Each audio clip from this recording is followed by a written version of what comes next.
सनातन शास्त्रों में चार धाम के बारे में विस्तार से बताया गया है। दैविक काल में इन स्थानों को अन्य नामों से जाना जाता था।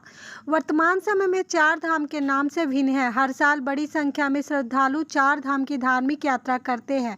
हालांकि कोरोना महामारी के चलते चार धाम यात्रा पर व्यापक असर पड़ा है और इसके बावजूद श्रद्धालु कोरोना नियमों के पालन कर चार धाम की यात्रा करते थे। आइए चार धाम के बारे में सब कुछ जानते हैं। पहला है बद्रीनाथ। बद्रीनाथ उत्तराखंड के चमोली जिले में है और हर साल दीपावली के अगले दिन से सर्दियों में बद्रीनाथ के कपाट को बंद कर दिया जाता है।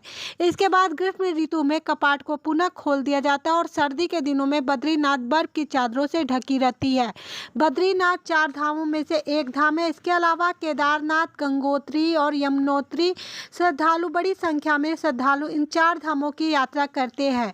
चार धामों के अलावा देवियों को भूमि उत्तराखंड में तुंगनाथ और मद्महेश्वर मंदिर भी सर्दी के दिनों में बंद रहता है।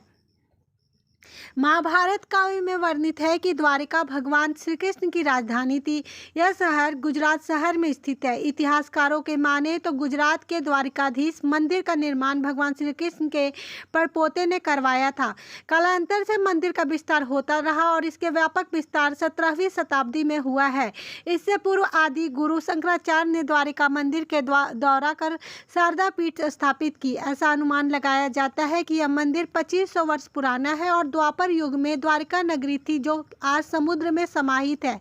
वर्तमान समय में इस पावन स्थल पर द्वारिकाधीश मंदिर स्थित है और द्वारिकाधीश मंदिर में प्रवेश हेतु दो द्वार है। मुख्य प्रवेश द्वार में मोक्ष द्वार और दूसरे द्वार को स्वर्ग द्वार कहा जाता है और मंदिर में भगवान श्री कृष्ण चांदी स्वरूप में स्थापित है।